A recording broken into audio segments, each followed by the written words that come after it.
The grey whale was wiped out in the North Atlantic Ocean long ago. The Pacific population very nearly went the same way, but it made a remarkable recovery. Considering the years of persecution they suffered, these whales show some remarkable behavior towards people and boats.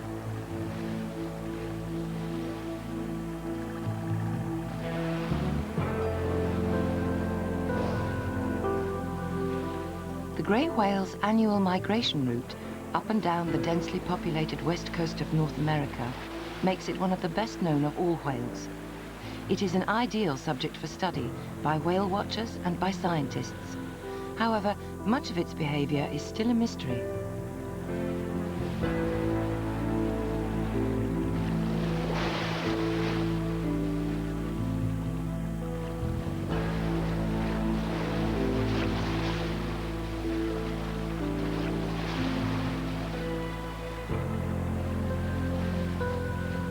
When the whalers attacked them, grey whales used to fight back. They became known as devilfish. Now they seem to have become playful, and people know them for their curiosity.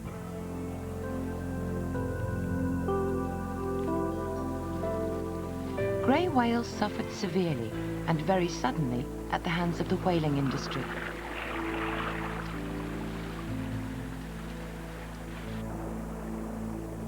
Between 1845 and 1874, about 11,000 grey whales were killed by commercial whalers, out of a stock of about 24,000.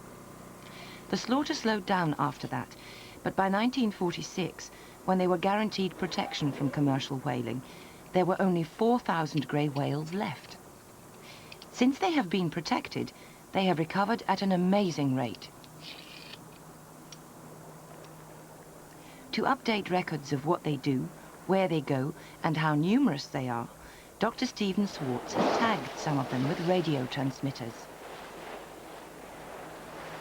The transmitter is built into a bolt which can be fired from a crossbow.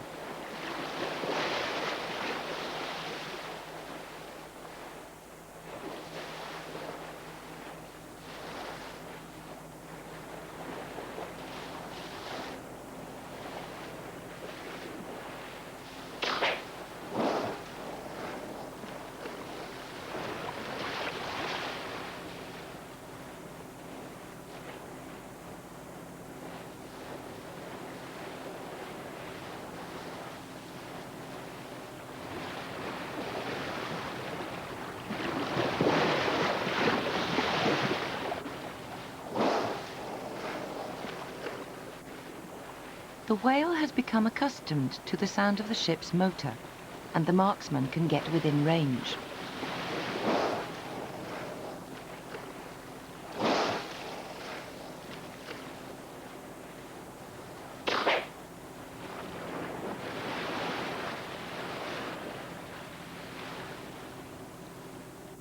It is easy to see how whale hunters nearly wiped out these gentle giants. But the researcher's boat causes the whale no harm.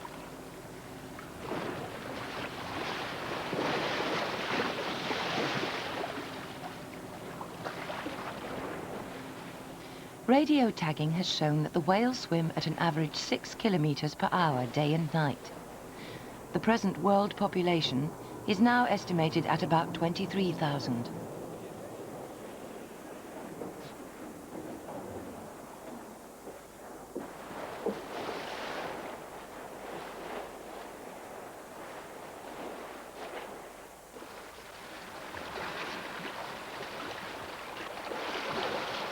Most grey whales spend the summer in the high Arctic, but a few hundred stay to feed in the southern part of their range, somewhere between Alaska and Mexico's Baja Peninsula.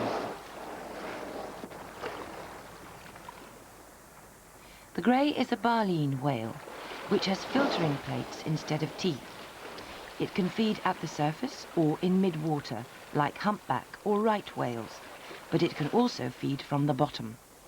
It sucks mud into its mouth and forces it out over the sieve-like baleen plates to filter out the crustaceans which live in it.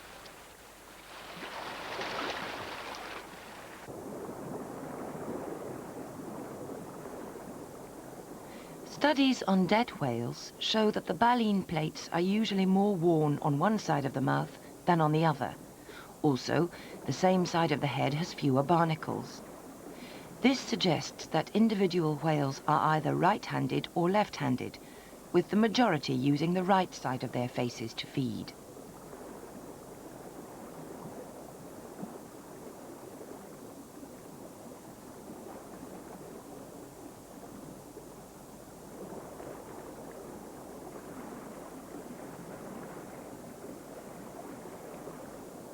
Ploughing up the seabed like this encourages the growth of the whale's food supply. New colonies of crustaceans become established in the craters dug by the whales. Every grey whale sieves up nearly half a ton of food every day during its 5 months in the Arctic. Between them, they remove about 1/10 of the stock of crustaceans every year, but because of their digging, the food supply remains steady.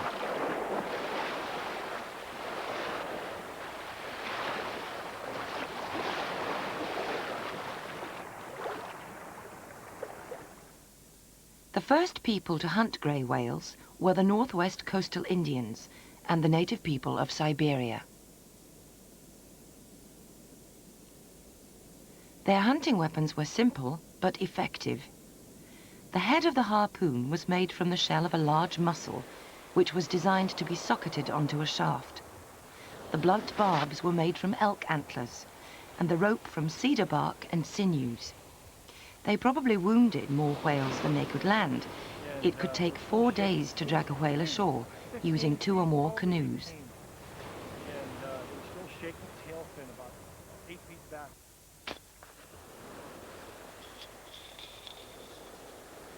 The International Whaling Commission classifies the eastern northern Pacific population of grey whales as a management stock, but only allows about 160 to be harvested annually in Russia as food for the Siberian Eskimos.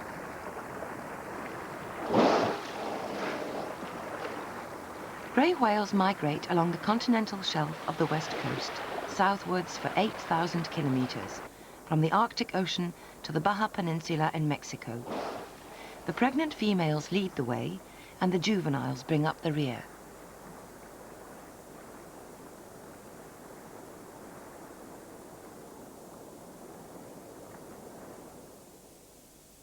Their journey begins in autumn, when they leave the Arctic waters north of Alaska. They make their way through Unimak Pass in western Alaska and hug the shore southwards down the western coast of British Columbia. Throughout their range, grey whales are at risk from human activities, especially those of inshore fishermen. The waters are littered with gill nets, lobster and crab pots and all kinds of marine debris. Sometimes young whales play with the ropes and nets so that they become tangled round their flukes or in their baleen. At other times, they become entangled in passing. However it is caused, if the whale cannot rid itself of its encumbrance, it will become exhausted and die.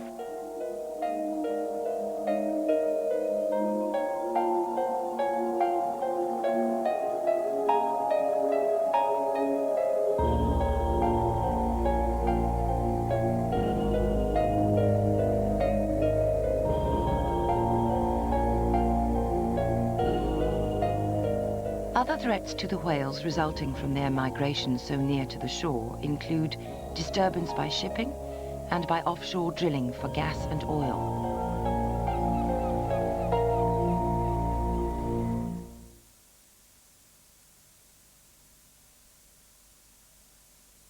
It's deep down there. You can sense it. It'll beat the cold. New Mobil 1, the world's most advanced engine oil. It'll stand the heat. It's with you wherever you go. You can feel it. New Mobil 1 0W40. It will protect your car. And it will protect you. Mobil 1. Feel the difference. The Nintendo 64 is the fastest, most powerful games console on Earth. And at $99.99, there really is no contest. Yeah, great performance. Yeah, you were brilliant. It's kind of Dalglish. Yeah, well, I thought it was the best I've been all season. Dad, you don't normally phone players after the match. Who said anything about the players? I'm ringing up the crowd. Good news for people making more calls. BT's first ever extra call sale. For 3 months, calls made over your average bill will get a 25% credit. Only another 34,000 to go. BT's extra call sale. It's good to talk. Buy a pair of glasses from Dolland & Aitchison and get a second pair absolutely free. Perfect.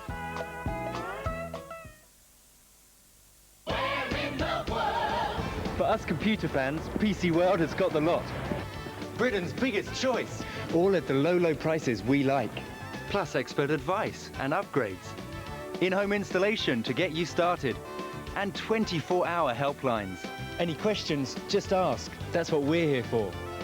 We'll find the perfect PC for you. Welcome to our world. Don't miss it. PC World.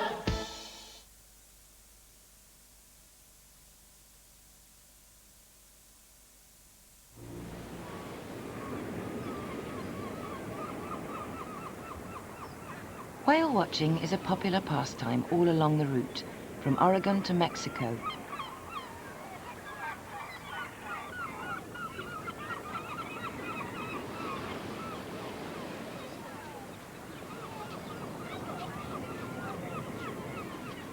Off the coast of Central California, at the height of the migration, between 350 and 400 whales pass every 24 hours.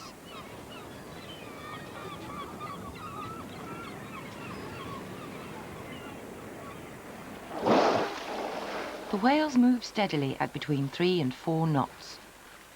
Their journey from Unimak Pass, Alaska, to Baja California in subtropical Mexico takes an average of 90 days.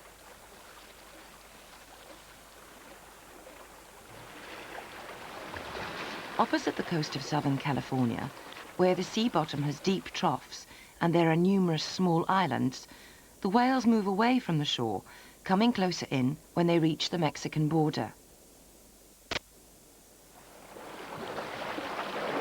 Some of the pregnant females give birth before reaching Mexico, which puts the calves in danger. Out at sea, the youngsters are sometimes attacked by the grey whale's only natural predator.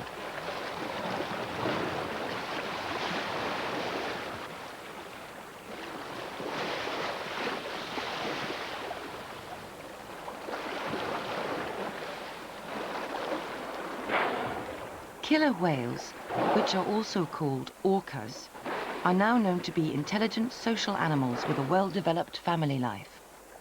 They are also the ocean's largest and most widespread predator of other marine mammals.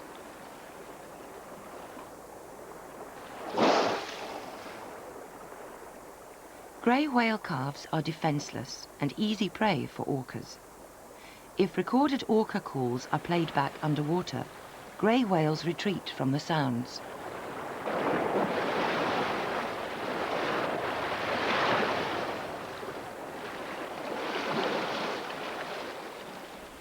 The evidence of these attacks can be seen in the tooth marks on flukes and fins, the signature of the killer whale.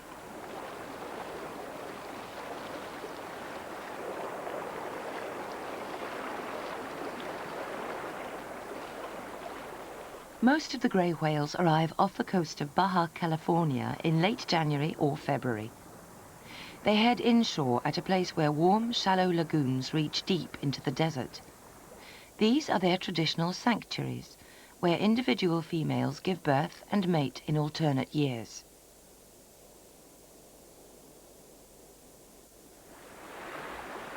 Between 1840 and the late 1870s, commercial whalers came to these lagoons to hunt the grey whales.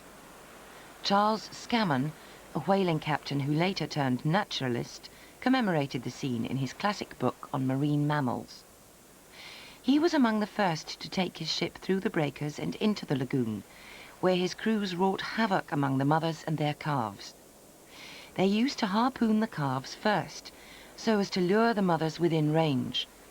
In the battles which resulted, boats were smashed and men were killed by the whales. The whales are protected now. This piece of baleen came from a whale which died of natural causes. Now that the hunt is over, the lagoons are once more safe for the whales. There are nursery areas where mothers can rear their calves away from the turmoil of the courtship activities in the main lagoons.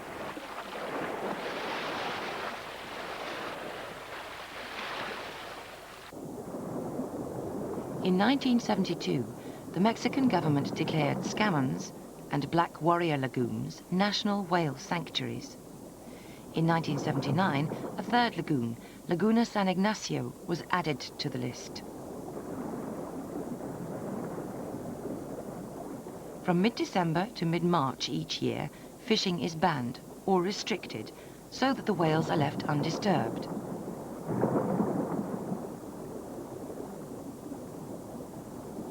The whales spend between 4 and 6 weeks here, but they rarely feed. There's little or no food here of the kind which they could exploit, though some people have seen what look like attempts to filter food from the water.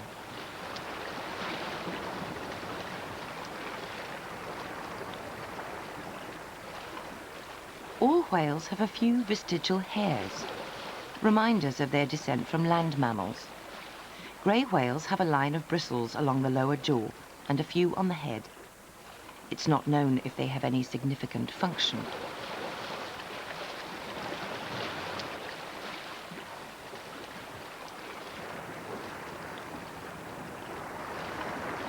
One very notable feature of grey whales is the barnacles which attach themselves to their skin. This species is found only on grey whales. People have said that the barnacles irritate the whale, but there's no real evidence either way.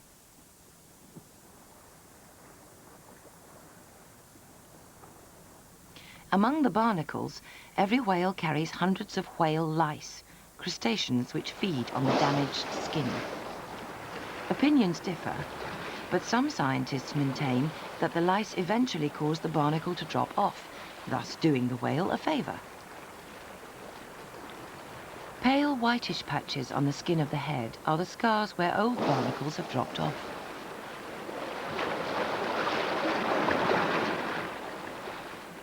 The barnacles are mostly on the left-hand side of the whale's head, because those on the right are scraped off during its feeding dives in the Arctic.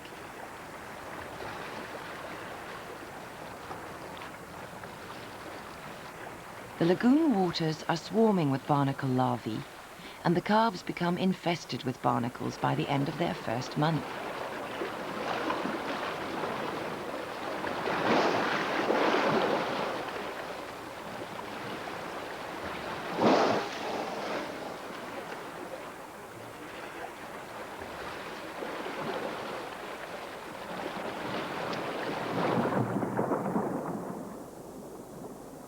Most of the calves are born in January as soon as the females arrive, and in the quiet innermost reaches of the lagoons.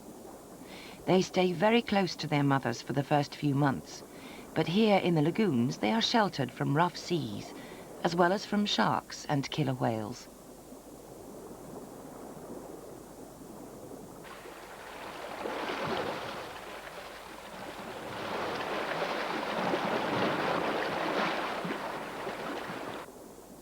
At birth, the calf measures about 4.5 meters long, but by the time it's a year old, it will have doubled its length and trebled its weight. Grey whale milk is very rich and contains 50% fat. It's been estimated that a calf can gain weight at a rate of 0.5 kilogram per hour. Because half the females are giving birth every year and will not mate until the following year, there is considerable competition among the males in the outer lagoon to mate with the remaining females.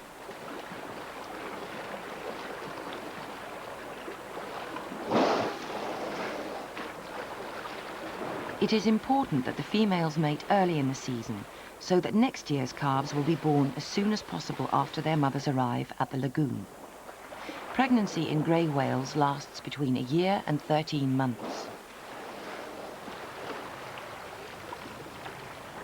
Grey whales, like right whales, are promiscuous. Their courting groups may contain as many as 20 animals, involved in a tumultuous mating which can go on for hours.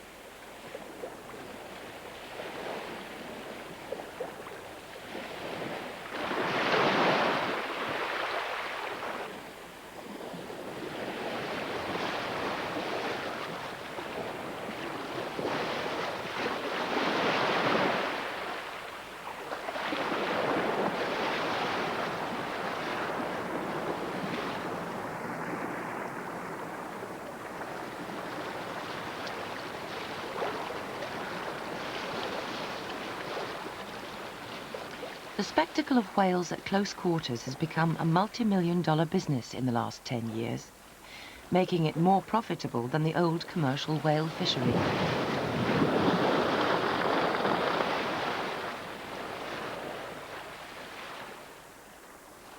Since the early 1970s, whale-watching cruises have been bringing people to the Mexican lagoons. To see a whale at sea is exciting, but views as close as this are unforgettable. In 1975, in San Ignacio Lagoon, a new phenomenon was reported, the occurrence of curious or friendly whales.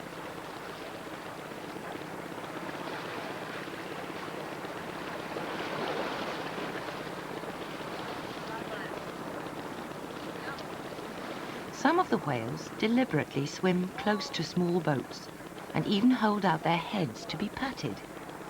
Others actually play with the boat.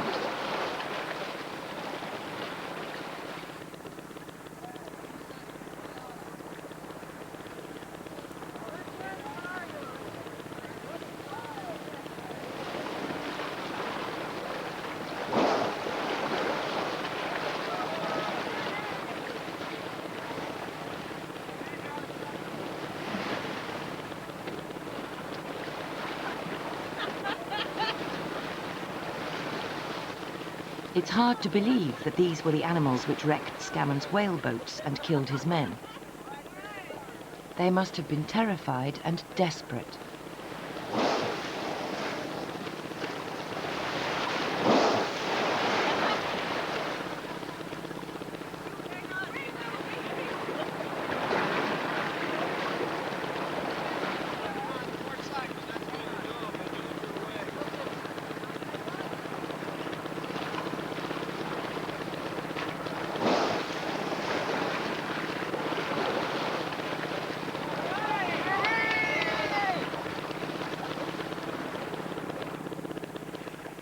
When treated with respect, these whales have proved harmless and friendly, if a little boisterous. Why they behave like this is unknown, although curiosity probably instigated the behavior.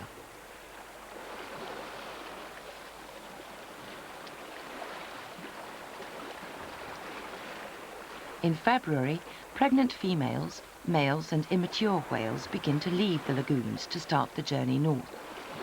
The females with calves stay behind for another month or more, until the babies are strong enough to leave.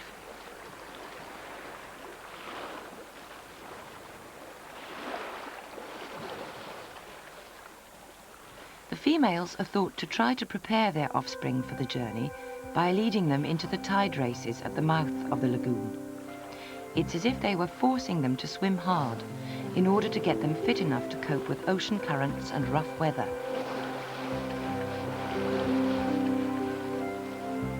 The easy life of the lagoons is at an end, and the long trek north must begin.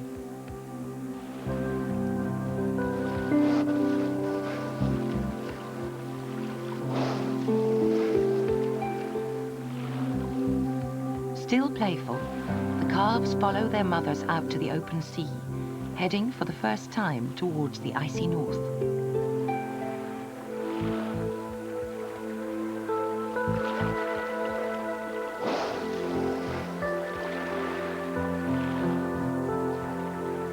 Grey whale population seems to be levelling off at about 23,000 animals, which is believed to be close to what it might have been before the carnage of the 19th century. This is an amazing recovery, considering that there were only 4,000 in 1946.